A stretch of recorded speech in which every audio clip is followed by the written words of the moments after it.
Hello दोस्तों, आज के इस वीडियो में हम लोग यूपी ट्रिपल एस सी यानी कि उत्तर प्रदेश अधीनस्थ सेवा चयन आयोग के द्वारा आयोजित ग्राम पंचायत अधिकारी यानी कि बीडीओ एग्जाम जो कि आपका 2018 का जो परीक्षा हुआ था वीडियो यानी कि ग्राम पंचायत अधिकारी का री एग्ज़ाम होने जा रहा है 26 और 27 जून को ये पेपर है। और साथ में जो नई वैकेंसी आई है ग्राम पंचायत अधिकारी की, तो उन सब के लिए जो करंट अफेयर्स काफ़ी महत्वपूर्ण है, जिसमें 50 क्वेश्चन आपको ये हल कराया जाएगा आज की इस वीडियो में। अन्य जो एग्ज़ाम आयोजित होने वाले हैं उन सब के लिए भी ये करंट अफेयर्स जो है काफ़ी महत्वपूर्ण है, तो आप लोग वीडियो को पूरा जरूर देख लीजिएगा। वीडियो अच्छा लगेगा तो लाइक शेयर कर दीजिएगा। चैनल पर पहली बार आए हैं तो चैनल को सब्सक्राइब कर लीजिएगा, बेल आइकन को प्रेस कर लीजिएगा, जिससे आने वाले अगले वीडियो का नोटिफिकेशन आपको पहले मिलता रहे। और इसका पीडीएफ आपको हमारे टेलीग्राम चैनल पर मिल जाएगा, नीचे डिस्क्रिप्शन में टेलीग्राम का लिंक भी दे दिया गया है, वहाँ से ज्वाइन करके आप पीडीएफ भी इसका डाउनलोड कर सकते हैं। तो आइए देखते हैं आज का क्वेश्चन। पहला प्रश्न है, यहाँ पे आप देख सकते हैं कि 18 अप्रैल 2023 को उत्तर प्रदेश के किन दो जिलों में पीएम मित्र मेगा टेक्सटाइल पार्क का शुभारंभ किया गया है। तो ये यूपी से जुड़ा करंट अफेयर्स का प्रश्न है, तो यूपी का एग्जाम भी है इसलिए महत्वपूर्ण है, पूछा जा सकता है। तो पहले का जो सही आंसर होगा यहाँ पे बी ऑप्शन होगा, लखनऊ और हरदोई में। यहाँ पे पूछा गया है कि उत्तर प्रदेश के किन दो जिलों में पीएम मित्र मेगा टेक्सटाइल पार्क का शुभारंभ किया गया, तो लखनऊ और हरदोई जिले में इसकी शुभारंभ जो है की गई है। दूसरा प्रश्न है कि हाल ही में नई दिल्ली में आयोजित संघाई सहयोग संगठन यानी कि एससीओ सदस्य राज्यों के विभागाध्यक्षों की बैठक की अध्यक्षता किसने की है, तो गृह मंत्री अमित शाह के द्वारा इसकी अध्यक्षता की गई है। यहाँ पे दूसरे का बी विकल्प सही हो जाएगा। तीसरा प्रश्न देखते हैं कि 20 अप्रैल 2023 को पहले वैश्विक बौद्ध शिखर सम्मेलन का आयोजन कहाँ किया गया है, तो इसका आयोजन नई दिल्ली में किया गया है। यहाँ पे सी ऑप्शन आपका सही होगा। चौथा प्रश्न है कि हाल ही में जारी राज्य ऊर्जा दक्षता सूचकांक 2021-22 के अनुसार निम्न राज्यों में से कौन सा एक शीर्ष स्थान पाने वाले राज्यों की सूची में है, तो इसमें आंध्र प्रदेश है। यहाँ पे ये ऑप्शन बिल्कुल सही हो जाएगा।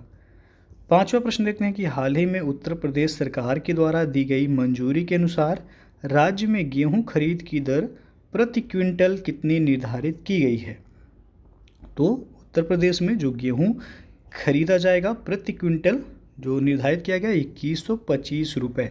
यहाँ पे डी ऑप्शन सही हो जाएगा। अप्रैल 2023 में जारी संयुक्त राष्ट्र कोष की रिपोर्ट के अनुसार भारत में कितने प्रतिशत आबादी 10 से 24 वर्ष आयु समूह के बीच में है, तो 26% जो आयु समूह है भारत का वो 10 से लेकर के 24 वर्ष आयु समूह के बीच में है। ये संयुक्त राष्ट्र कोष की रिपोर्ट है। हाल ही में वर्ल्ड ऑफ स्टैटिस्टिक्स द्वारा जारी विश्व के सबसे आपराधिक देशों की रैंकिंग में भारत किस स्थान पर है, तो भारत इसमें 77वें स्थान पे है, 77वां। बी ऑप्शन यहाँ पे सही होगा। अगला क्वेश्चन देखते हैं कि अप्रैल 2023 में कौन सा देश नाटो का फुल फॉर्म भी पूछा जाता है, नॉर्थ अटलांटिक ट्रीटी ऑर्गेनाइजेशन, तो नाटो के नए सदस्य के रूप में भी कौन शामिल हुआ है, तो यहाँ पे फिनलैंड शामिल हुआ है। सी ऑप्शन सही हो जाएगा। और नाटो का हेडक्वार्टर भी पूछा जाता है, बेल्जियम की राजधानी ब्रुसेल्स में जो इसका हेडक्वार्टर है। हाल ही में इंटरनेशनल रिन्यूएबल एनर्जी एजेंसी द्वारा जारी world energy transition outlook report 2023 के अनुसार वैश्विक ऊर्जा संक्रमण दर कितने डिग्री सेल्सियस है, तो ये 1.5 डिग्री सेल्सियस से कम है। यहाँ पे सी विकल्प सही हो जाएगा। 10वां प्रश्न है कि हाल ही में चुनाव आयोग के द्वारा उत्तर प्रदेश में किस राजनीतिक दल का राज्य स्तरीय पार्टी का दर्जा समाप्त किया गया है, तो ये है राष्ट्रीय लोक दल। राष्ट्रीय लोक दल का जो राज्य स्तरीय पार्टी का दर्जा है ये चुनाव आयोग के द्वारा समाप्त कर दिया गया है। यहाँ पे सी ऑप्शन सही है। और हाल ही में भारतीय चुनाव आयोग द्वारा निम्नलिखित में से किस एक राजनीतिक दल का राष्ट्रीय पार्टी का दर्जा वापस नहीं लिया गया है, तो यहाँ पे आप देख सकते हैं पूछा गया है कि नहीं लिया गया है, तो नेशनल पीपुल्स पार्टी ये राष्ट्रीय पार्टी है और इसे जो है यहाँ पे आप देख सकते हैं कि राष्ट्रवादी कांग्रेस पार्टी हो गया, तृणमूल कांग्रेस या कम्युनिस्ट पार्टी ऑफ इंडिया, जो है इनसे जो है राष्ट्रीय पार्टी का दर्जा जो है वापस ले लिया गया है। लेकिन एनपीपी जो है नेशनल पीपुल्स पार्टी, इसे जो है राष्ट्रीय पार्टी का दर्जा वापस नहीं लिया गया है। यहाँ पे डी ऑप्शन जो है सही है। हाल ही में 8वीं भारत थाईलैंड रक्षा वार्ता का आयोजन कहाँ किया गया है? तो ये बैंकॉक में किया गया है। यहाँ पे सी विकल्प सही हो जाएगा। अप्रैल 2023 में भारत फ्रांस व्यापार शिखर सम्मेलन का आयोजन कहाँ पर किया गया? तो ये फ्रांस पेरिस में किया गया है। ये ऑप्शन यहाँ सही हो जाएगा। अगला क्वेश्चन है कि मार्च 2023 में 2 दिवसीय national science centre innovation festival कार्यक्रम का आयोजन कहाँ पर किया गया है? तो यह नई दिल्ली में किया गया है। यहाँ पे सी विकल्प सही हो जाएगा। और हाल ही में राष्ट्रीय स्तर पर दीनदयाल उपाध्याय पंचायत सतत पुरस्कार 2023 से सम्मानित उत्तर प्रदेश की ग्राम पंचायत हसुंदी औशानपुर, ये किस जिले में है? तो ये भी आपका यूपी से ही रिलेटेड जो है करेंट अफेयर्स है। तो ये आपका पूछा गया है कि उत्तर प्रदेश के किस जिले में है। तो इसका जो सही आंसर हो जाएगा यहाँ पे डी ऑप्शन, सिद्धार्थनगर जनपद में है ये हसुंदी और शानपुर। और हाल ही में प्रधानमंत्री नरेंद्र मोदी द्वारा कहाँ पर इंटरनेशनल बिग कैट एलायंस का उद्घाटन किया गया? तो ये मैसूर में किया गया है। सी विकल्प सही हो जाएगा यहाँ। हाल ही में जारी नवीनतम बाघ जनगणना आंकड़ों के अनुसार 2022 में सर्वाधिक बाघों की संख्या भारत के किस राज्य में है? तो यह आपका मध्य प्रदेश में है। यहाँ पे है 526 बाघ। और ओवरऑल जो है दूसरे स्थान पे कर्नाटक है, यहाँ पे 524 बाघ हैं। अगला क्वेश्चन देखते हैं कि हाल ही में ग्रामीण महिलाओं को स्वयं सहायता समूह में लाने के लिए संगठन से समृद्धि योजना का शुभारंभ किसके द्वारा किया गया है? तो यहाँ पे जो सही हो जाएगा आपका ये ऑप्शन सही होगा, केंद्रीय ग्रामीण विकास मंत्री गिरिराज सिंह के द्वारा। और हाल ही में चर्चित व्यक्तित्व जलाबाला वैद्य का निधन हो गया, वह किस क्षेत्र से जुड़ी थीं? तो रंगमंच से ये जुड़ी थी। इनका भी हाल ही में निधन हो गया है। उत्तर प्रदेश के मुख्यमंत्री की अध्यक्षता में हुई कैबिनेट की बैठक में अटल बिहारी वाजपेयी पावरलूम विद्युत फ्लैट रेट योजना को मंजूरी कब प्रदान की गई है? तो इस योजना को मंजूरी 5 अप्रैल 2023 को दी गई है। और अप्रैल 2023 में राष्ट्रीय स्वच्छ गंगा मिशन की कार्यकारी समिति की 48वीं बैठक में कितनी परियोजनाओं को मंजूरी दी गई है? तो इस बैठक में कुल 8 परियोजनाओं को मंजूरी दी गई है। यहाँ पे डी ऑप्शन सही है। अफ्रीका भारत क्षेत्र प्रशिक्षण अभ्यास एफ इंडेक्स 2023 के दूसरे संस्करण का आयोजन कहाँ पर किया गया है? तो महाराष्ट्र में किया गया है दूसरे संस्करण का आयोजन। यदि पूछा जाए कि प्रशिक्षण अभ्यास एफ इंडेक्स किन 2 देशों के बीच होता है, तो भारत और अफ्रीका के बीच इसका आयोजन होता है। ये दूसरा संस्करण था, इसका इस बार आयोजन महाराष्ट्र में हुआ है। अप्रैल 2023 में G7 के ऊर्जा और पर्यावरण मंत्रियों की बैठक कहाँ आयोजित की गई है? तो साप्पोरो में इस बैठक का आयोजन किया गया है। ये ऑप्शन यहाँ पे सही हो जाएगा। निम्नलिखित युग्मों में से कौन सा एक सही सुमेलित नहीं है? यहाँ पे आप देख सकते हैं 10 अप्रैल को विश्व होम्योपैथिक दिवस के रूप में मनाया जाता है, सही है। 18 अप्रैल को विश्व विरासत दिवस के रूप में मनाया जाता है। 21 अप्रैल को विश्व जल दिवस, गलत है यहाँ पे। विश्व जल दिवस जो है कब मनाया जाता है? तो ये आपका जो है 22 अप्रैल को, यहाँ पे जो दिया गया 22 मार्च को विश्व जल दिवस मनाया जाता है और 22 अप्रैल को पृथ्वी दिवस के रूप में मनाया जाता है। तो सी ऑप्शन आपका यहाँ पे गलत हो जाएगा। विश्व जल दिवस कब मनाया जाता है? तो 22 मार्च को, और 22 अप्रैल को याद रखिएगा विश्व पृथ्वी दिवस के रूप में मनाया जाता है। तो यहाँ पे सुमेलित नहीं है पूछा था, सी ऑप्शन सुमेलित नहीं है। उत्तर प्रदेश के मुरादाबाद जिले का वह गांव जिसे हाल ही में नानाजी देशमुख सर्वोत्तम पंचायत सतत विकास पुरस्कार प्रदान किया गया है, तो यह है मिलक अमावती। ये ऑप्शन यहाँ पे सही है। हाल ही में चर्चा में आई पुस्तक गांधी सियासत और सांप्रदायिकता किसके द्वारा ये पुस्तक लिखी गई है? तो ये ये पुस्तक जो लिखा गया है पीयूष बबेले के द्वारा यहाँ पे लिखा गया है, गांधी सियासत और सांप्रदायिकता। हाल ही में एबेल पुरस्कार 2023 किसे प्रदान किया गया है? तो एबेल पुरस्कार 2023 जो दिया गया है इस बार लुइस कैफ्रेली को ये दिया गया है। तो ये इसे गणित का नोबेल पुरस्कार के रूप में भी जाना जाता है। तो इस बार 2023 का एबेल पुरस्कार लुइस कैफ्रेली को दिया गया है। विजडन क्रिकेटर्स 2023 की सूची में किस भारतीय खिलाड़ी को T20 cricketers of the year चुना गया है? तो सूर्य कुमार यादव को चुना गया है, यहाँ पे बी ऑप्शन सही है। एशियाई कुश्ती चैंपियनशिप 2023 में भारत पदक तालिका में किस स्थान पर था? तो भारत इसमें 7वें स्थान पे था एशियाई कुश्ती चैंपियनशिप 2023 में। और हाल ही में उत्तर प्रदेश के किस उत्पाद को जीआई टैग प्रदान नहीं किया गया है? ध्यान दीजिएगा, यहाँ पे पूछा है नहीं किया गया है।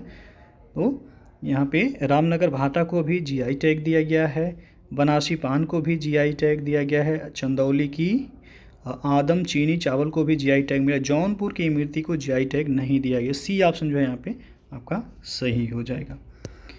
26 मार्च 2023 को वीमेंस प्रीमियर लीग के पहले संस्करण के फाइनल मुकाबले में कौन सी टीम विजेता बनी है?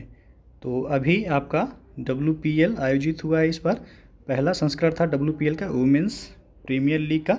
तो पूछा है विजेता, फाइनल में विजेता टीम कौन बनी है? तो मुंबई इंडियंस, ये ऑप्शन यहाँ पे सही हो जाएगा। उप विजेता जो है दिल्ली कैपिटल्स रहा है। और एशियाई कुश्ती चैंपियनशिप 2023 में स्वर्ण पदक विजेता खिलाड़ी कौन है? तो वो है अमन सहरावत, यहाँ पे बी ऑप्शन सही हो जाएगा। 22 अप्रैल 2023 को इसरो यानी कि इंडियन स्पेस रिसर्च ऑर्गेनाइजेशन ने PSLV C-55 मिशन के द्वारा किस देश के 2 उपग्रह को अंतरिक्ष में भेजा है? तो सिंगापुर के 2 उपग्रह को अंतरिक्ष में भेजा गया है PSLV C-55 मिशन के द्वारा। और किसके द्वारा ये भेजा गया है? तो भारतीय अंतरिक्ष एजेंसी है इसरो। इसरो का फुल फॉर्म भी पूछा था, इंडियन स्पेस रिसर्च ऑर्गेनाइजेशन इसका फुल फॉर्म होता है। अप्रैल 2023 में संघाई सहयोग संगठन यानी कि SCO युवा लेखकों के 2 दिवसीय सम्मेलन का आयोजन कहाँ पर किया गया है? तो इसका आयोजन किया गया है नई दिल्ली में, ये ऑप्शन यहाँ सही है। 6 अप्रैल 2023 को उत्तर प्रदेश के मुख्यमंत्री योगी आदित्यनाथ ने किस जिले में CNG प्लांट का शिलान्यास किया है? तो CNG प्लांट का जो शिलान्यास हुआ वो गोरखपुर जिले में किया गया, सी ऑप्शन सही है। उड़ान 5.0 योजना का शुभारंभ कब किया गया है? तो इस योजना की शुरुआत जो हुई है 21 अप्रैल 2023 को की गई है। ग्लोबल यूनिकॉर्न इंडेक्स 2023 के अनुसार भारत यूनिकॉर्न की संख्या के मामले में विश्व में किस स्थान पर है? तो तीसरे स्थान पे है भारत। यूनिकॉर्न की संख्या के मामलों में देखा जाए तो भारत जो है तीसरे स्थान पे है। हाल ही में संयुक्त राष्ट्र द्वारा जारी आंकड़ों के अनुसार भारत के किन राज्यों में बुजुर्ग आबादी अधिक है? तो ये देखा जाए केरल और पंजाब में, अभी जो संयुक्त राष्ट्र के द्वारा ये आंकड़ा जारी किया गया, तो सबसे अधिक जो बुजुर्ग आबादी है वो केरल और पंजाब राज्य में है।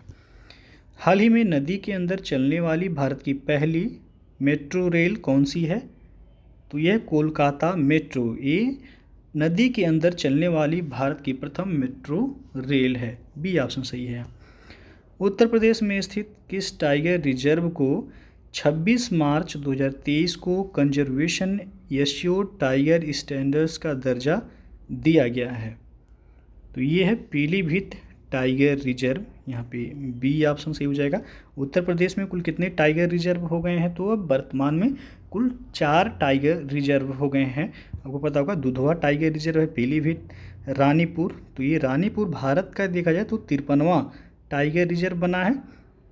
और ये आपका चित्रकूट जिले में है रानीपुर टाइगर रिजर्व, ये 4था टाइगर रिजर्व है। और ये अमनगढ़ टाइगर रिजर्व है ही। तो कुल 4 टाइगर रिजर्व हैं यूपी में। 20 अप्रैल 2023 को वीरता पुरस्कार प्राप्त करने वाली भारतीय वायुसेना की पहली महिला अधिकारी कौन बनी है? तो यह विंग कमांडर दीपिका मिश्रा, यहाँ पे बी ऑप्शन सही हो जाएगा। ये वीरता पुरस्कार प्राप्त करने वाली भारतीय वायुसेना की पहली महिला अधिकारी ये बन गई हैं। अप्रैल 2023 में नई दिल्ली के वायुसेना मुख्यालय में आयोजित भारतीय वायुसेना के कमांडरों के सम्मेलन की थीम क्या थी? तो थीम था बियॉन्ड बाउंड्रीज रोबस्ट फाउंडेशन, यानी कि ये ऑप्शन यहाँ सही है।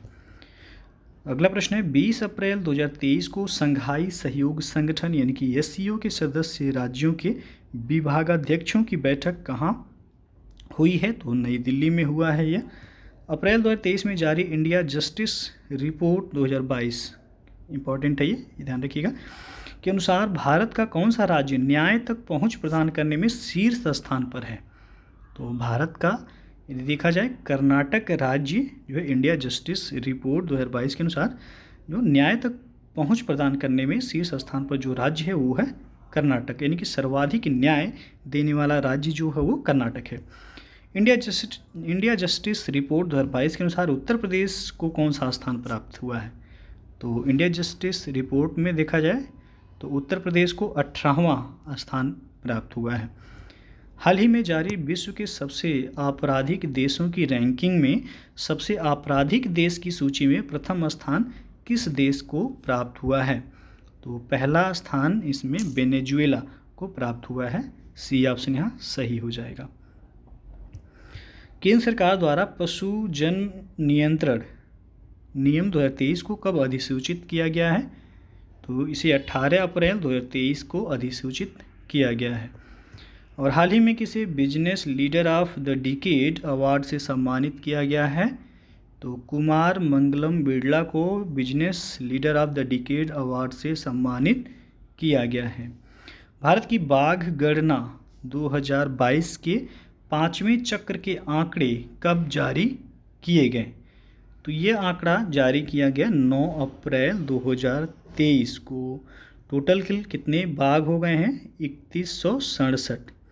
सर्वाधिक बाघ जो हैं वो मध्य प्रदेश में हैं, कितने हैं? 526 हैं। दूसरे स्थान पे है कर्नाटक, वहाँ पे बाघों की संख्या है 524। तीसरे पे आपका उत्तराखंड है, 442 के करीब वहाँ पे बाघ हैं। तो टोटल याद रखिएगा, संख्या पूछा जा सकता है कितने बाघ हैं भारत में, तो 3167 इनकी संख्या हो गई है। अंतिम प्रश्न ये है 16 अप्रैल 2023 को देश की 59वीं मिस इंडिया कौन चुनी गई हैं? ये भी आपका महत्वपूर्ण है, तो क्रम भी पूछा जा सकता है। 59वीं मिस इंडिया ये चुनी गई हैं नंदिनी गुप्ता। ये मूल रूप से राजस्थान की रहने वाली हैं। इनका उम्र जो है 19 वर्ष के करीब है और ये भारत की 59वीं मिस इंडिया चुनी गई हैं। तो बी ऑप्शन यहाँ पे सही हो जाएगा। तो दोस्तों ये था आपका करंट अफेयर्स के टॉप 50 क्वेश्चंस जो कि आगामी जितने भी एग्ज़ाम होने वाले हैं इनमें करंट अफेयर्स पूछा जाएगा, सभी के लिए काफ़ी महत्वपूर्ण है।